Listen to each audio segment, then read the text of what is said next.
Imagine standing at the edge of a storm-swept cliff, the wind howling like 1,000 unanswered questions, whipping salt spray into your face. Below, the ocean churns in endless fury, waves crashing against jagged rocks, each one a reminder of how fragile plans can shatter. You've built your life on sketches and blueprints, dreaming of structures that touch the sky. But lately, every line you draw blurs into hesitation. What if this design fails? What if the next pitch falls flat, leaving you exposed, adrift? The fear coils tighter than rusted rebar, paralyzing your hand before the pencil even meets paper. Nights stretch long, your mind a battlefield of half-formed ideas, clashing and retreating, leaving only exhaustion in the dawn's gray light. Have you ever felt that pull, the gnawing doubt that turns bold visions into ghosts? It's as if your spirit, once a steady flame, flickers under the gale of what-ifs, threatening to gutter out. You're not alone in this tempest. It's the quiet storm many of us weather, where potential rusts unused, and the unbreakable self we sense deep down feels just out of reach. But what if there was a way to stand unmoved, not by ignoring the wind, but by cutting through it with a mind honed sharper than any blade? What if ancient wisdom from a lone wanderer could teach you to forge an unbreakable core, one deliberate stroke at a time? Enter the spirit of Miyamoto Musashi, a shadow etched in legend, a ronin who danced with death over 60 times and emerged, not scarred, but sharpened. His life wasn't about brute force, but about the unyielding edge of the mind. Empty, alert, ready to strike true. In his timeless guide, The Book of Five Rings, Musashi doesn't preach invincibility through armor. He reveals it in the void between strikes, the breath before the cut. Today, in the Forge of Steel Mind, we'll walk that path together, not as distant admirers, but as apprentices tempering our own resolve. Picture it. Your fears, once wild waves, parted like mist before a master's sword. That unbreakable mind? It's not a gift, it's a craft, waiting for your hand to shape it. Let's step into the dojo of the soul, where every hesitation becomes a lesson, and every breath, a victory. Her name was Elena, a 5-year-old architect tucked away in the misty embrace of Portland's fog-shrouded hills. The city suited her once, its bridges arching like promises over the Willamette, rain-slick streets mirroring the fluid lines she loved to sketch. But lately, Elena's drafting table gathered dust. Her latest commission for a community center stalled at the conceptual stage. Deadlines loomed like thunderheads, yet she'd spend hours tweaking elevations that went nowhere, her cursor hovering, paralyzed by the whisper, "This won't hold, it'll collapse under scrutiny," just like the last one. Her personal sketches, dreams of sustainable homes woven into the evergreens, faded into forgotten folders. Evenings blurred into takeout and reruns, her body heavy with the weight of unlived blueprints. "I'm building nothing," she'd mutter to her reflection in the rain-streaked window, the words dissolving like ink in water. It started on a drizzly Saturday, the kind where the sky presses low and urges you indoors. Elena wandered into a narrow bookstore off Alberta Street, its shelves sagging under the scent of aged paper and forgotten voyages. She wasn't hunting for inspiration, she was fleeing the blank page at home. But there, wedged between dog-eared travelogues, a slim volume caught her eye, leather-bound, its title embossed in faded gold. The Book of Five Rings. She flipped it open at random, landing on a passage about the void, the mu-shin. A mind unclouded, striking without thought. The ultimate purpose lies in the void. It read, "Where all things begin and end." Something stirred a faint spark in the chill of her chest. She bought it on impulse, tucking it under her arm like a talisman against the downpour. Back in her loft, overlooking the flickering lights of the city, Elena traced the words by lamplight. Musashi's life unfolded before her like a scroll. Born in 1584 amid Japan's warring states, a boy who forged his path dueling with wooden bokken at 13, felling his first foe. No noble blood, no dojo's gilded halls, just relentless practice under starless skies, wandering as a ronin. His twin swords whispering through 60 duels undefeated.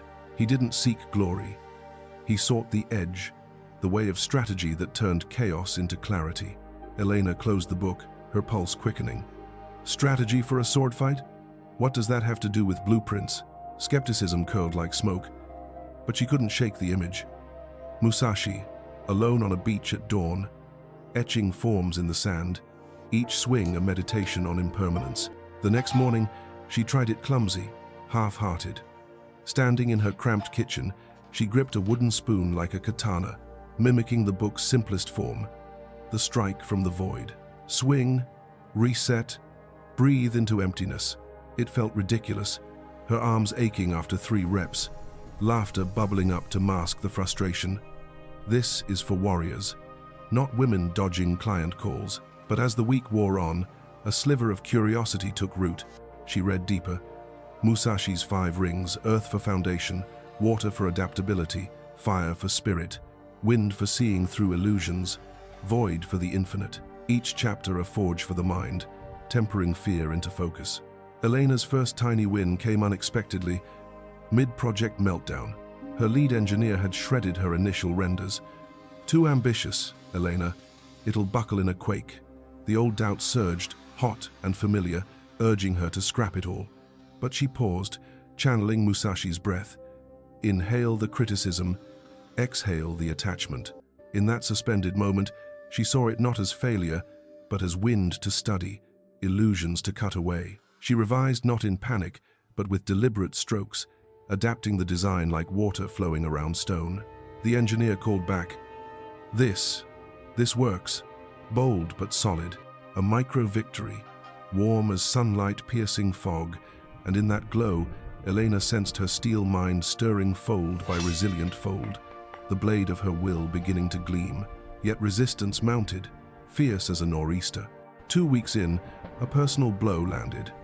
Her sister announced a cross-country move, leaving Elena as the sole anchor for their aging parents. Guilt twisted like a faulty beam. How can I chase dreams when duty calls? Nights devolved into scrolling feeds of perfect lives, her book abandoned on the nightstand. Procrastination crept back, disguised as research. Hours vanishing into architectural forums that only amplified the noise. One evening, storm raging outside. She hurled the spoon across the room. I'm no Ronin, she sobbed to the empty loft, curled on the floor amid scattered sketches. Just a fraud building castles in the air, the low hit hard, a chasm of self-doubt yawning wide, threatening to swallow her spark whole. But Musashi's spirit whispered from the void, Do not lament what is lost, strike anew. The next dawn, Elena rose before the rain's patter softened, drawn back to the book by some inexorable pull. She stepped onto her balcony, the city hushed in pre-light mist, and recommenced the forms not with the spoon, but with her own hands, slicing arcs through the damp air. Each motion a release, emptying the vessel of yesterday's debris. Resistance didn't vanish. It became the whetstone, grinding her edge finer. She journaled it then, Musashi style. Not flowery prose, but stark observations. Wind today, client's vague brief. Cut, clarify with one question. Outcome, alignment.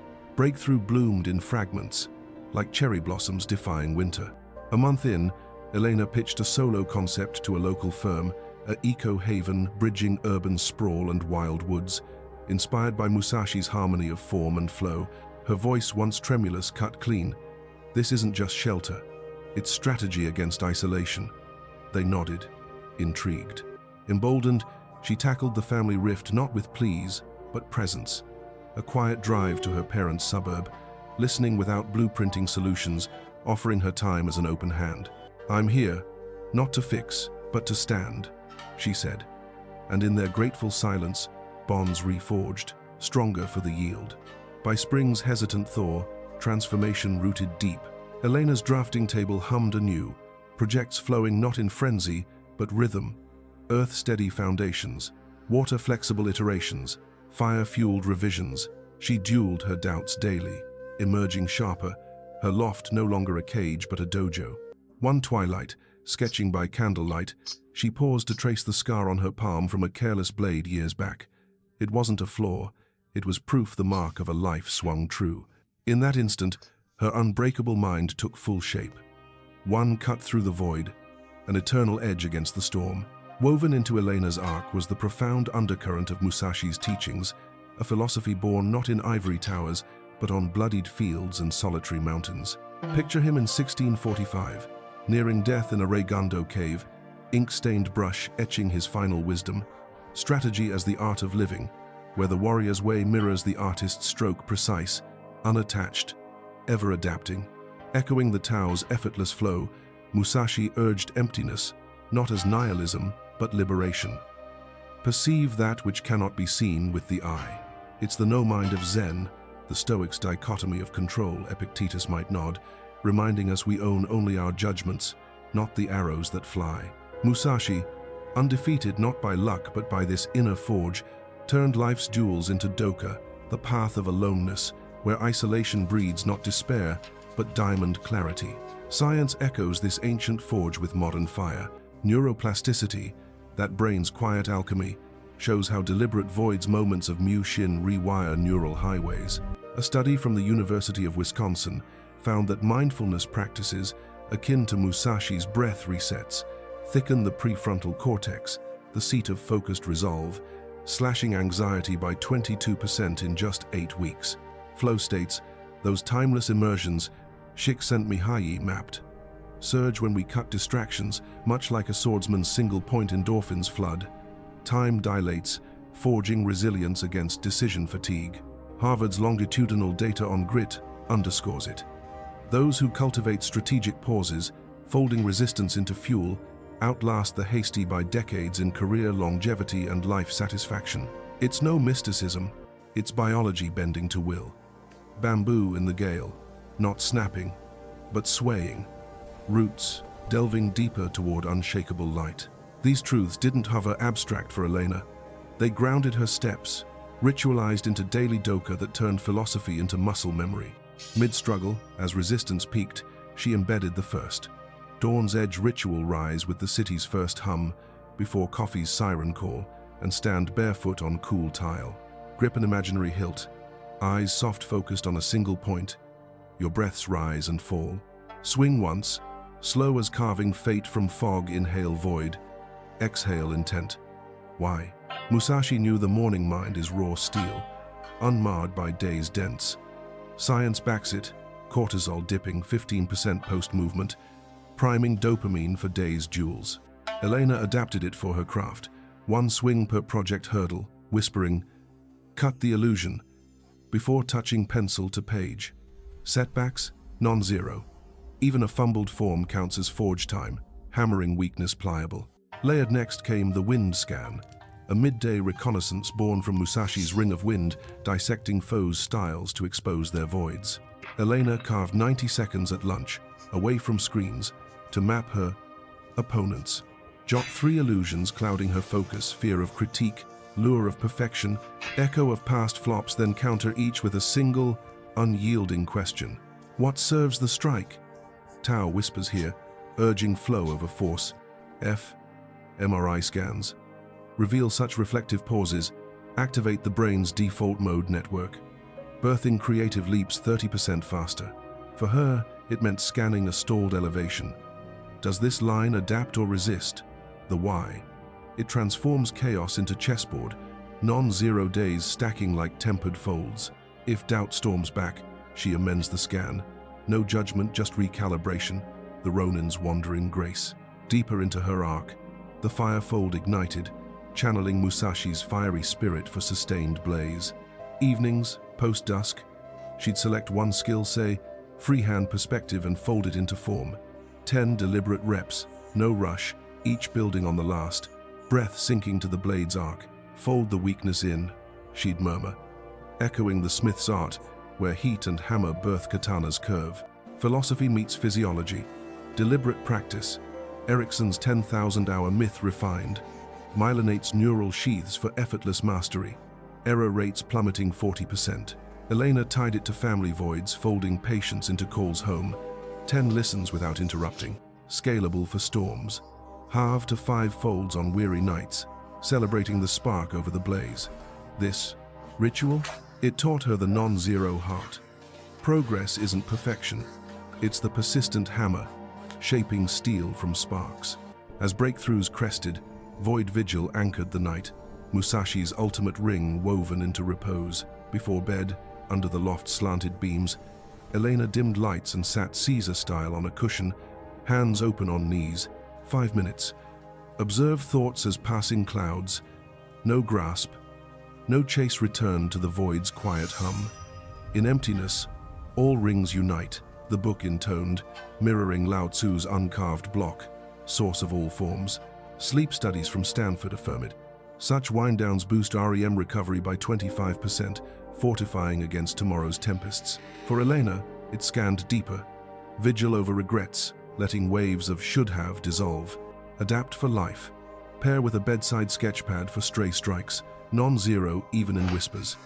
Resistance reared? Extend to 7 minutes, the extra folds forging tolerance. Finally, the earth anchor rooted it all. A weekly rite echoing Musashi's foundational ring, unshakable base amid flux. Sundays, she'd hike Portland's Forest Park trails, notebook in pack, pausing at ancient firs to etch one earth truth, a non-negotiable like, my designs serve connection, not acclaim. Hammer it home with 3 affirmations, voiced to the wind. Firm, felt in the chest's forge. Stoic roots. Here, Marcus Aurelius journaling premises to own the uncontrollable. Meta-analyses show such anchoring slashes decision paralysis by 18%, building grit like bedrock. Elena's twist. Anchor amid relational quakes, affirming presence over provision during sibling silences. Non-zero mindset shines. Missed hike, anchor in the shower, water as wandering rain. These steps, chained like 5 rings, didn't erase Elena's storms, they equipped her to dance through, blade eternal. And so, as Elena's path unfolded, that compounding magic revealed itself. The persistent cut-through void, forging not just projects, but a legacy of unyielding presence. What began as a hesitant swing in a rainy loft bloomed into a life of deliberate mastery, bridges built not against the current, but with it. Her spirit a katana's kiss, parting doubt like dawn mist. You feel it too, don't you? That quiet hum, the edge sharpening within as we speak. Musashi didn't promise a world without duels. He gifted the way to win them all. From boardroom skirmishes to heart's hidden battles, with a mind unbreakable, ever ready. Now, the forge is yours. Imagine your own void vigil tonight. 5 breaths into emptiness. 1 truth etched firm. What's the first illusion you'll cut? The initial fold you'll hammer home. Let it be small. Let it be true, that's the Ronin's secret. The Steel Mind spark. If this path stirs your inner wanderer, subscribe to Steel Mind for more tempered truths, blades drawn from timeless fires. Share below your dawn's edge, your wind's whisper. Together, we wander, we strike, we endure. 1 breath, full void, 1 step, unbreakable way.